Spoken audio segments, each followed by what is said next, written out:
Today, I'm gonna share some of my own experience on how to write for top journals.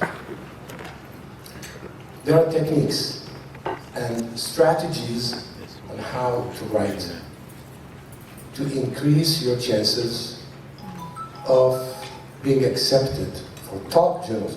We're not talking about journals, we're talking about top journals. They have their own criteria for accepting papers. So we're going to spend some time talking about the whole process. So probably in the morning, so we're going to be around between 3 and 4 hours total, but we will have a break so that we just give you time to absorb. In the afternoon, what we will do, inshallah, we will be able to go through a hands-on experience. That is, I will ask you to form groups, and you will be working on an abstract, a paper that you are currently writing, and then you will apply the theory that I would be covering this morning, okay? And so you know actually how well you understood the theory. So we will not be able to go through whole papers, it takes a long time. So we will only pick 2 things that are very important, the abstract and the conclusion. And by the way, I know that some of you, or many of you actually come from different backgrounds, meaning, if you can put your phone on silence, I would appreciate it. If it's silence mode, I would appreciate it. So the idea there is that whatever I say, it may be different depending on if you work in economics or psychology or literature, it could be a bit different. I'm a computer scientist. But most of the things that I'm going to be talking about apply to all fields, almost all of them. But certain things may not apply, so use your judgment actually. And so I just want to have this disclaimer so that people don't think that it's always the case for every field. But for most fields, it does apply, right? But I will be using my own field, that is computer science, to draw some of the lessons on how to write for top journals. So what I'm going to do with your own, your permission, is to first talk about my own lab. I have a lab at the University of Sydney called the SCS Lab. It's a Sensor Cloud Services Lab, where essentially we do research that are at the intersection of 3 areas: Internet of Things, cloud, and service computing. So where these 3 meet, this is where we do our research. And I have a large group of people working with me. So in terms of the team, I have had 4 postdocs, 18 PhD students that work with me, 5 master's students, 18 honors students, 19 research interns, and 2 research assistants. In terms of the papers that we have produced so far, at least in the past 8 years, since 2014, we've had more than 90 conference papers, and for those of you who don't know, computer science conference papers, they are the same almost as journal papers. And I know in other fields it's only journals. But in computer science, conference papers are very important as well, the journals. 19 conference papers, and in terms of the journals, we have more than 40 journal papers, and produced more than 8 books. So this is our group, actually, that produced that.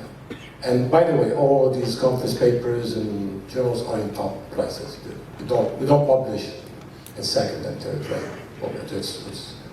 I never allow my students to publish in any venue that I don't consider a top place. In terms of funding, like here probably, people pay money to get an education. You're very fortunate here. The government pays you money to study. The opposite in Australia. Actually, you pay money to get an education. And we need to get money to hire students. And so we rely on research grants, right? So we need to always go and government, industry, and everything to give us money so that we can fund the research. and we've been able to secure more than 10 million US dollars to fund various projects that we have had in the lab. So I'm not going to go through the details. We've had quite a few. So we have two main thrusts in our lab. One is the Smart Campus, where we do research basically about various areas of Smart Campus, and we use IoT devices basically to enable the Smart Campus. A Smart Campus is basically a campus where it's intelligent, where actually we know and we use the data to provide services to people who operate on a campus, whether it's faculty members like yourselves or students and other people who actually come to campus, right? So we look at various aspects. One of the things that we look at here, and I'm not going to go through all of them, is what we call wireless, wireless energy services. So there is, so the idea there is that if you have your iPhone, for instance, and you have extra energy, you can crowdsource your energy to nearby devices, so wirelessly, okay? So energy is the thing that everybody needs, right? Everybody needs it. And what we would like to do is what we say, what we call the tyranny of PowerPoints. So you don't want to say, okay, I need energy, so I find a PowerPoint where I can get energy. So the idea there is that if you have energy in your iPhone, you can give it to me, and much like having a hotspot, Wi-Fi hotspot, but you do it for energy, right? So that's the equivalent of that. So we're doing work on how we provide a secure, safe, private, all these things in a way that actually that allows you to always have energy when you need it, and wirelessly, right? So, and we have been doing a lot of experiments with that on campus among students and everything. Anyway, so this is one of the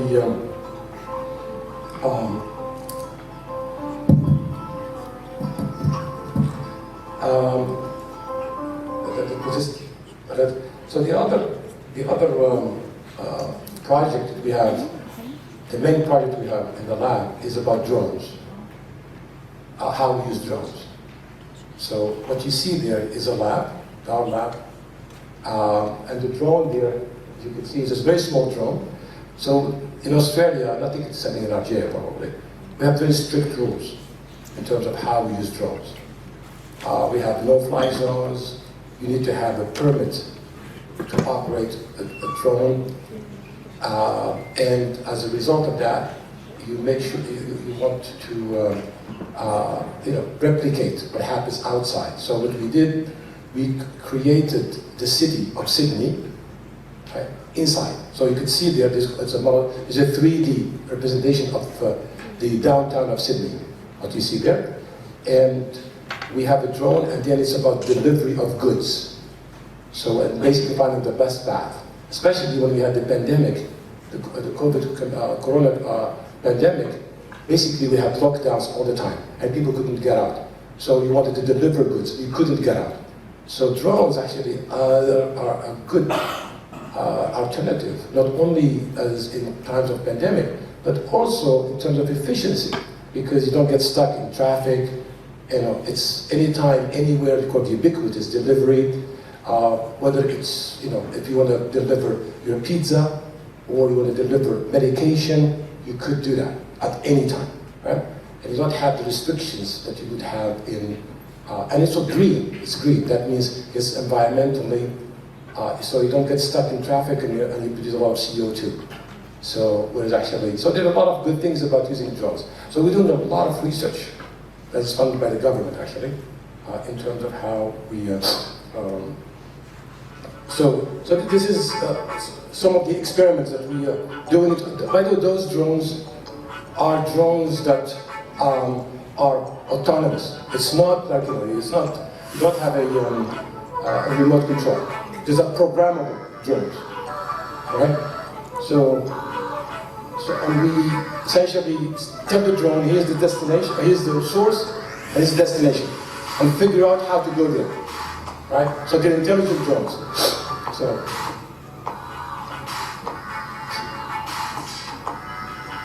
this is, we simulate a package, how we can deliver it from one place to another. So it has to know where it's going. So you have to have a GPS inside the room.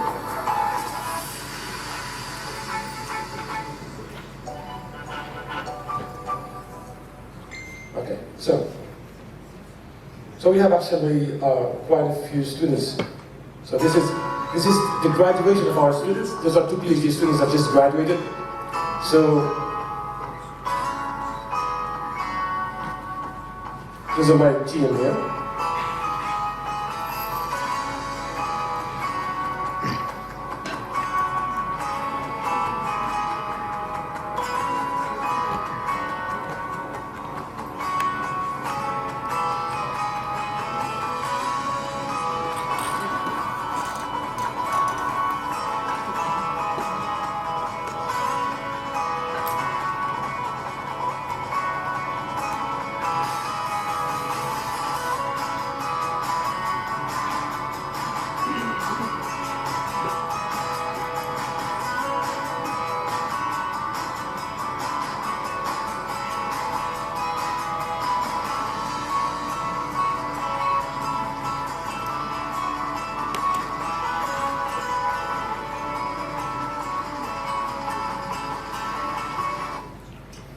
Right, so let's now move on to the object of my background here.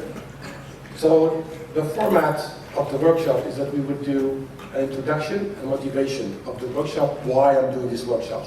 So it's not the first, I've been doing this workshop in many universities here in Nigeria, in many in Australia.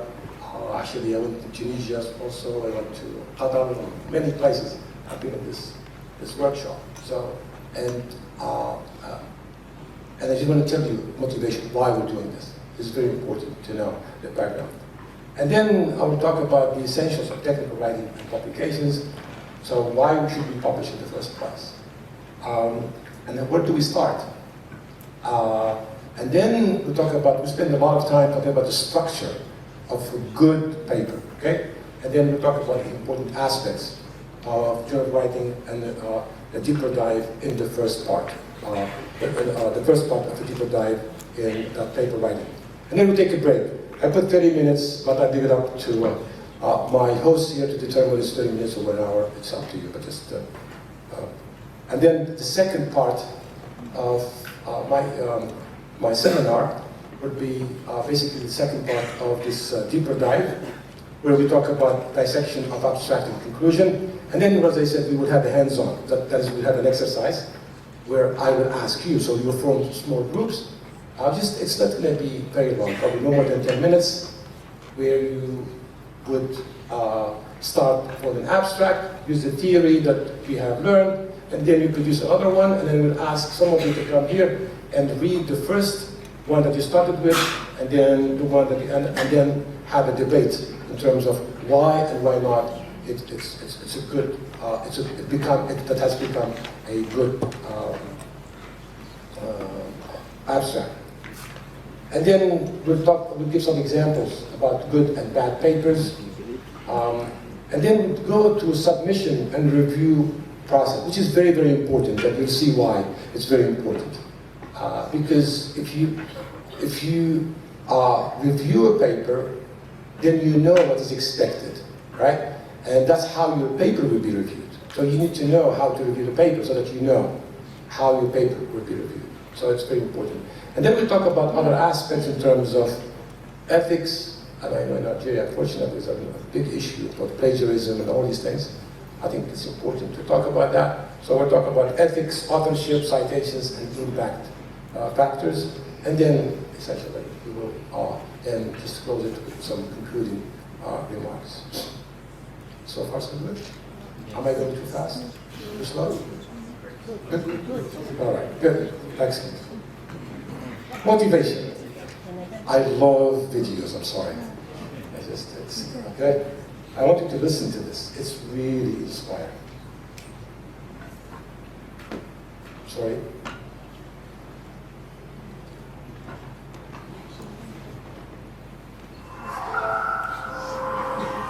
Can you hear? I can answer the question that we all ask. The question is, why is it that the letter X represents the unknown? Now, I know we learned that in math class, but now it's everywhere in the culture.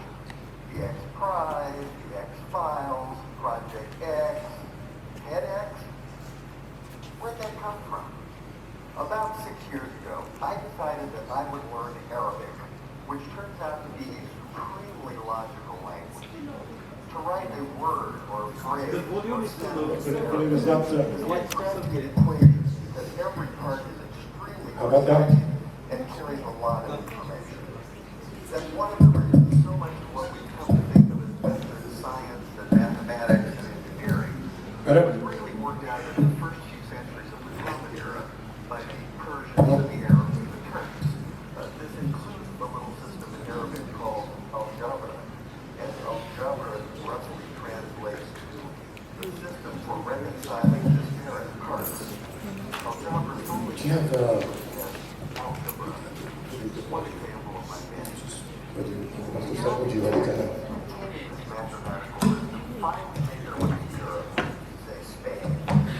like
to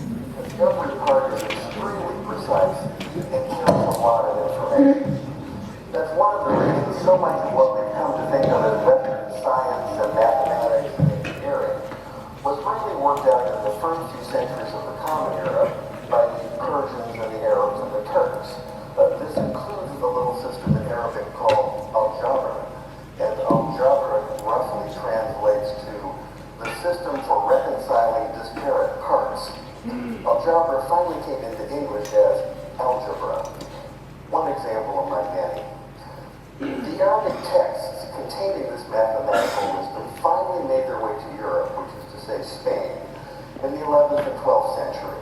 And when they arrived, there was tremendous interest in translating into European language. But there were problems. One problem is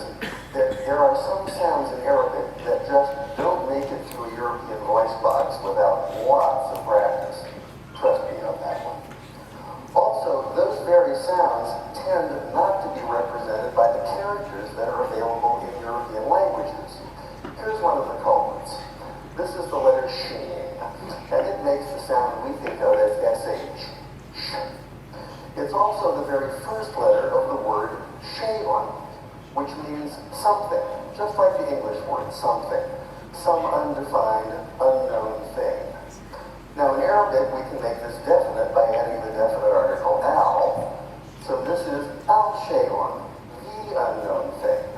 And this is a word that appears throughout early mathematics, such as this 10th century derivation of proofs.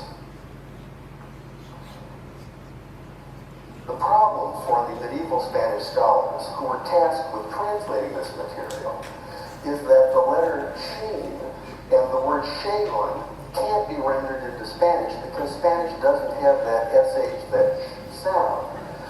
So by convention, they created a rule in which they borrowed the CK sound, the K sound, from the classical Greek in the form of the letter chi. Later, when this material was translated into a common European language, which is to say Latin, they simply replaced the Greek chi with the Latin X. And once that happened, once this material was in Latin, it formed the basis for mathematics textbooks for almost 600 years. But now we have the answer to our question.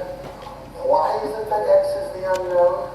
X is the unknown because you can't say sh in Spanish. And I thought that was worth sharing.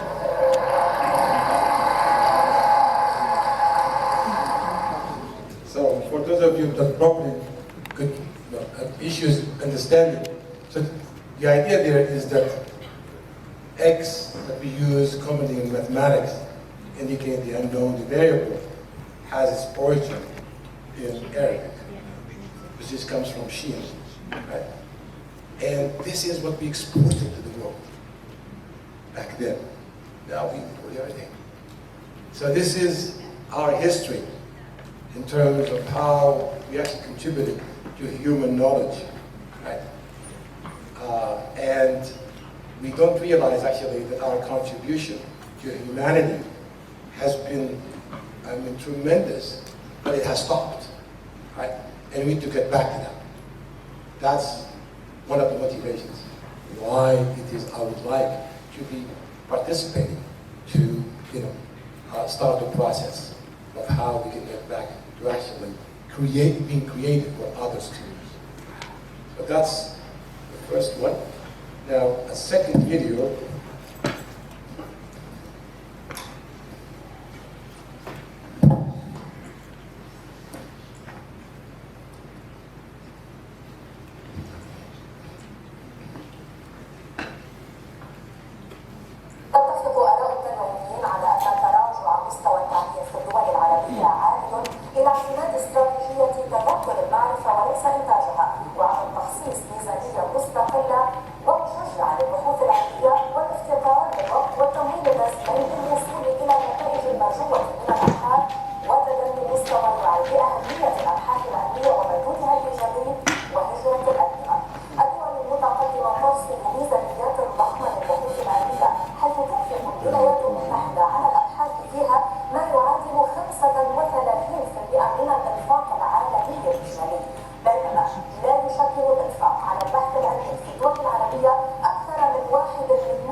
العالمية في التنمية الشاملة والبحث العلمي 1% في حين تخصص الولايات المتحدة 35%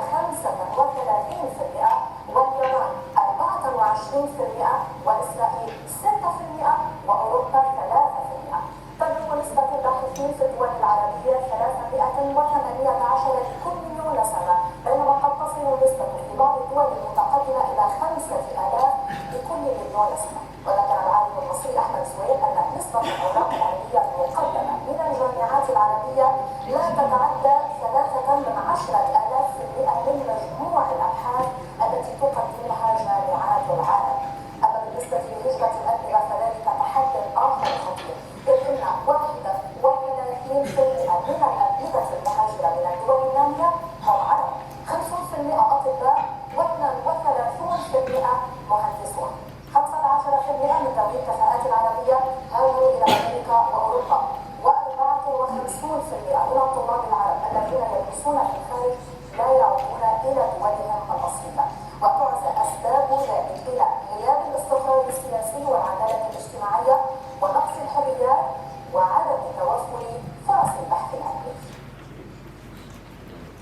Should I?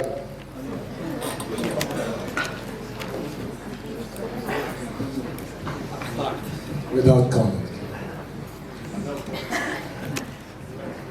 So just a summary of that. So as you can see, the total research investment. So you have the US 35%, Israel 4.7%, the Arab world 0.01% total in terms of research investment. In terms of research budget, Israel $9 billion. You take the whole Arab world, is less than it's around half a billion, I should say, $500 million. So it's $510 million. And in terms of research and development, the R&D expenditure, the US is 35%, Japan 24%, the Arab world together 1%. Researchers per million, okay? People, the average for the developed countries is 5,000, the Arab world 380. This is the part that really is scary. This is really scary. This is the amount of knowledge that we create in the Arab world. 0.0003% of the whole knowledge. If we say that papers represent knowledge. So we don't have any impact, basically, on the production of knowledge. No impact whatsoever. Is it because we're less smart than others? Absolutely not. Absolutely not. Right? The power problem is deeper than that. We'll talk about that. So I'm going to go very fast now. So some more statistics. I love statistics. So you can see here, in terms of the latest research statistics about the state of research in Africa. So comparing, like, South Africa usually is always the highest, South Africa. Then you have Egypt, and you click here, Algeria is at the bottom, right? Or the green, in terms of research. Same thing here in terms of the journal literature from 1980 to 2004. And if you look here again, the North Africa, which includes Algeria, is also at the bottom. See?